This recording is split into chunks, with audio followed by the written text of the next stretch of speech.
ناظرین، ملک کے بیشتر شہروں میں بڑھتی ہوئی گرمی سے تو سبھی متاثر ہو رہے ہیں، لیکن ہمارا معاشرہ متاثر ہو رہا ہے گرم مزاجوں، گرم طبیعتوں اور عدم برداشت کی وجہ سے۔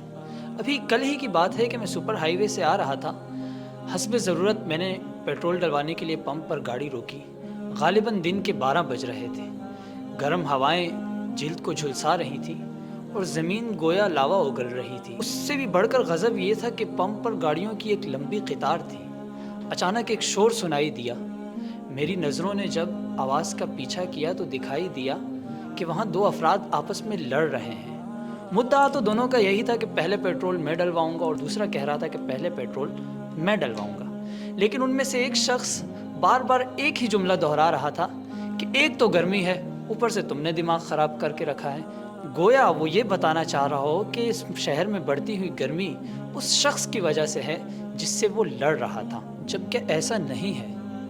گرمی اللہ رب العزت کی طرف سے عطا کردہ ایک موسم ہے۔ اس سے جتنا ہم متاثر ہوتے ہیں اتنا ہی دوسرے لوگ بھی متاثر ہوتے ہیں۔ جتنی تکلیف ہمیں برداشت کرنی پڑتی ہے اتنی ہی تکلیف ہمارے آس پاس رہنے والے ہمارے بھائیوں کو اور دوستوں کو بھی برداشت کرنی پڑتی ہے۔ لہٰذا ہمیں اس اجتماعی مسئلے میں ایک دوسرے کے ساتھ کمپرومائز کرنا چاہیے۔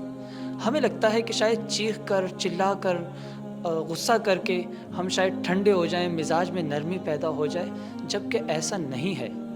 ایسا کرنے سے ہم ایک تو دنیا میں اپنا خون جلا رہے ہوتے ہیں اور میدان حشر میں اپنے لیے گرمی کا سامان پیدا کر رہے ہوتے ہیں۔ قبر میں جنت سے آنے والی ٹھنڈی ہواؤں کے لیے ہم رکاوٹ بن رہے ہوتے ہیں، اور اس سے بڑھ کر اگر دیکھا جائے تو ہم اللہ رب العزت کے حکم کی نافرمانی کر رہے ہوتے ہیں۔ اللہ رب العزت نے قرآن پاک میں واضح الفاظ میں فرمایا، وَاقْصِدْ فِي مَشْيِكَ وَاغْضُضْ مِنْ صَوْتِكَ إِنَّ أَنكَرَ الْأَصْوَاتِ لَصَوْتُ الْحَمِيرِ، کہ اپنی چال میں نرمی اور اپنے لہجے میں دھیما پن پیدا کرو، کیونکہ آوازوں میں سب سے بری آواز گدھے کی ہے۔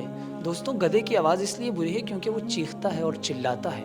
اسی طرح شاہ ابرار آقائے دو جہاں صلی اللہ علیہ وسلم نے بھی کیا خوب فرمایا کہ پہلوان وہ نہیں جو میدان جنگ میں یا دنگل میں اپنے حریف کو، اپنے دشمن کو پچھاڑ دے، بلکہ اصل پہلوان تو وہ ہے جو اپنے غصے پر قابو رکھ سکے۔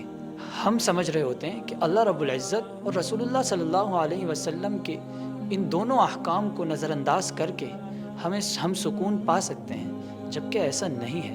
اگر آپ کو واقعی سکون چاہیے تو آپ ایک ایکسپیریمنٹ کر دیکھ لیں۔ آپ گرمی میں دوپہر کے وقت باہر نکلیں، وہاں کوئی ریڑھی والا ہوگا، کوئی مزدور ہوگا، یا راہ چلتے کسی مسافر کو جو گرمی سے متاثر ہو چکا ہو، اسے جوس کی ایک ٹھنڈی بوتل لے کر دے دیں۔ اگر آپ جوس افورڈ نہیں کر سکتے تو گھر سے ٹھنڈا پانی اگر آپ جوس افورڈ نہیں کر سکتے تو گھر سے ٹھنڈے پانی کی بوتل لیں اور لے جا کر اسے پیش کر دیں، اور اس کے بعد جو اس کے چہرے پر مسکان آئے گی اسے محسوس کریں، غور سے دیکھیں۔ یقین جانیے، کسی کی مدد کر کے جو خوشی مل سکتی ہے وہ کسی سے لڑ جھگڑ کر نہیں مل سکتی۔ اسی طرح اگر تصویر کا دوسرا رخ دیکھا جائے تو بالخصوص میں اپنی ماؤں سے اور بہنوں سے جو اپنے گھروں میں رہ کر گھریلو ذمہ داریاں پوری کرتی ہیں، ان سے درخواست کروں گا کہ آپ کے گھر میں جو مرد ہیں جو دن بھر مزدوری کرتے ہیں، وہ خواہ آپ کا بھائی ہے، بیٹا ہے یا باپ ہے، رشتہ چاہے جو بھی ہو، لیکن یہ یاد رکھیے کہ وہ ایک انسان بھی ہے۔ غصہ اور غلطی انسانی طبیعت کا حصہ ہے۔ اگر وہ متاثر ہو کر گرمی سے غصے میں طیش میں آ کر کچھ کہہ دیتا ہے تو اسے نظر انداز کریں، اسے للہ فی اللہ معاف کریں۔ صرف یہ سوچ کر معاف کر دیں کہ وہ باہر گرمی اس لیے برداشت کر رہا ہے تاکہ آپ کو ٹھنڈی چھایاں دے سکے، وہ تپش میں اس لیے محنت مزدوری کر رہا ہے تاکہ اس کے گھر کی، اس کے بیوی بچوں کے لیے اس کے چولہے کی تپش کم نہ ہو۔ لہٰذا ان باتوں کو نظر انداز کر کے آگے بڑھیں۔